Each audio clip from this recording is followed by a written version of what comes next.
Hi, namaste. So, tonight I'm going to read,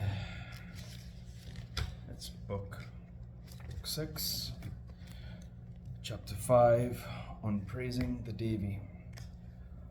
Bhagavatam Maha kaya koti sudesa nirvegana kamsa kaya susha ekadandai vakratundai divantanti om gam gam om gam om guru brahma guru vishnu guru deva maheshwara saksha special desha vidyar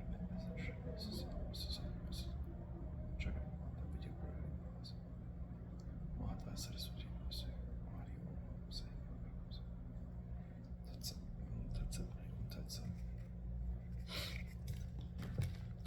Chapter 5, Praising the Devi. Vyasa said, O King, Narayana, the Lord of Lakshmi, and knower of the essences of all subjects, seeing the Devas extremely attached to him and anxious, spoke to them thus, O Suras, why have you kept silent? Tell me why you have all come. Let it be good or bad, tell me. I will try to remove your miseries. The Deva said, O Lord, is there anything unknown to you in this Triloki? You know everything. Why then art thou asking us again and again? In ancient times, you, in your dwarf incarnation, overspread the 3 worlds by your 3 feet, and thus bound the king Vali in his own premises and gave over the sovereignty over the Devas to Indra. O all-pervading one, it is you who deluded the Dechas and procured nectar for the Devas, and it is you who sent them to the house of death. Therefore, O Lord, you are the one and only one that is capable of warding off all the evils that befall on the Devas. Thus, hearing the Devas' words, Vishnu said, O Suras, you need not fear. I know one remedy, approved by all, by which the Decha might be killed, so that you would be happy. I am now giving out to you your welfare. Your benefit must be looked at by me, whether by the exercise of my intelligence or by using my prowess, by wealth pretext or by any other means whatsoever. For means viz. Conciliation, gifts, sowing discord, or punishment are mentioned by the wise statesmen to be applied to friends and especially to the enemies. Brahma was worshipped by Vidra with severe austerities, and he granted boons, and it is due to the influence of that favor that this Asura has become indomitable. The more so that Vishwakarma created him from the sacrificial fire. It is through all these causes that the demon Vitrasura, conqueror of the enemy's stronghold, has grown up so very powerful that he can hardly be conquered by any being. Asuras, first peace must be negotiated with him, then deceive him, otherwise the enemy will be very difficult to conquer. First entice him and bring him under control, then kill him. Now take the rishis and Gandharvas with you and go where the powerful enemy Vitrasura is residing, and make a treaty with him. Thus he will be conquered. Swear on earth and accede to the terms he proposes, and thus create faith in him. Then cultivate friendship with him. Lastly, when time will come, kill that powerful enemy. Asuras, I will also enter, unseen by anybody, into the excellent weapon of Indra, his thunderbolt, and will help him in due time. Wait till the period of his longevity expires, otherwise his death will never take place. Now go to that Asura with Gandharvas and Rishis and cunningly cultivate friendship between him and Indra. By conciliatory words, when he begins thus to put his confidence, then deceive him. I will enter hiddenly into the strong, well-covered thunderbolt. When Indra will come to know that the demon has put complete faith in him, he will hurl his thunderbolt against him, and thus the enemy will be killed, and not otherwise. O Lord of the Devas, do not consider for the present the act of treachery that you will commit. Take my help and kill that wicked demon with thunderbolt. To practice hypocrisy with an hypocrite is not considered a sin. Especially no powerful enemy can be killed only by the well-known rules applicable to warriors, without any deceit. I also deceive before Bali with my dwarf body, and again I deceive all the demons by showing myself as a beautiful woman. Therefore, to practice deceit with a strong, deceitful enemy is never considered a sin. Know this, O Devas. Now you all conjointly worship the Devi Bhagavati with mantras and prayers and take her shelter. The Yoga Maya then will help you. We too worship that Devi, the highest Prakriti, the incarnate of pure Sattvaguna, who grants success, bestows us all our desires, who is herself the object of desires, and who is never realized by any except by those yogis, self-controlled pure men. Indra too will certainly be able to kill his enemy in battle if he worships her, for the Maha, the creatrix of delusion, will when worshipped delude that demon.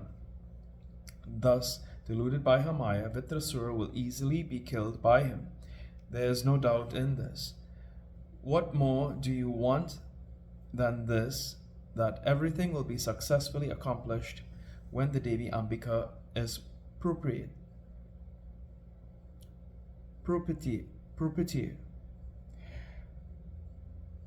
propitiated and gets well pleased. She regulates the hearts of all and is the cause of all causes. Without her worship, no one's desires can be expected to be accomplished. Therefore, best of Suras, worship the Universal Mother, the Prakriti Devi, with greatest devotion and with greatest purity for the destruction of your enemy. See, in days of yore, I fought for 5,000 years, dreadfully with the two demons, Madhu and Ketaba, and then killed them. I worship then the Maha, the highest Prakriti. She was thus pleased and deluded the two Asuras. Thus the two powerful Asuras, puffed up with vanity, were deluded, and thus I could kill those terrible Daityas under a pretext. Therefore, Asuras, you too worship that highest Prakriti with the greatest devotion. She will then surely fulfill your desires. O King, when the intelligent Vishnu enlightened thus the Devas, they went to the top of the Mount Sumeru, adorned with the mandala trees, and remaining at a secluded place, recited slowly her mantrams, and thus engaged in asceticism and meditation, began to chant hymns and praise that Universal Mother, the holder of the world, the remover of all world ailings, and the creatrix, preservatrix, and destructrix of the world, and the bestower of all desires to her devotees. The Deva said, O Devi, by graciously pleased unto us, O thou, the destructrix of the afflictions of the distressed, we have taken refuge unto thy lotus feet. We have been defeated by Vitrasura in the battle. We are very much oppressed and afflicted. O thou, the highest reality, O thou, the mother of the whole universe, protect us as a mother protects her child. We have fallen into the difficulty arising from our enemies. O mother, nothing is hidden from thy knowledge in the three worlds. Why art thou taking no notice of us, that are being tormented by the Asuras? O mother, thou createst, preservest, and destroyest the three worlds. Brahma, Vishnu, and Mahesa are created by thy mere will and are doing all thy works. Mother, they are not independent by the contraction of thy eyebrows. They are directed and enjoy all the pleasures. The mother protects her sons afflicted with various difficulties and dangers, even when they are found guilty of various offenses. It is thou that hast made this rule. Then why, O merciful, art thou now protecting us who are quite innocent, and whom thou dost know as have taken refuge unto thy lotus feet? O Devi, if thou thinkest that we forget thee, being too much attracted by the enjoyments that thou hast been pleased to confer unto us, and therefore we are proper not to be looked upon with thy merciful eyes. We would say that this is quite true, but, O Mother, nowhere is seen a feeling of a mother to her child. We are no doubt objects of thy mercy and favor always. Besides, there is no fault of us in this matter, O Mother, that we do not worship thee and become immersed in sensual enjoyments. For thy creation, the Moha delusion is very powerful and deludes us. O Mother, thou art naturally merciful. Knowing these, why art thou not showing mercy unto us? O Devi, thou hadst killed before in battle for our sake the powerful Daicha chief Maheshasura, very terrible to all the beings. Then why art not thou, O Mother, killing this dreadful Vitrasura? O Mother, thou hadst killed the two brother Daichas, Shumba and Nishumba, extraordinarily powerful, and the other Daichas that followed them. O thou, the embodiment of mercy, similarly, destroy now this deceitful, strong Vitrasura. O Mother, delude this proud Asura so that he could not manifest in the least his power. We are very much troubled by the Asuras and overwhelmed with terror from them.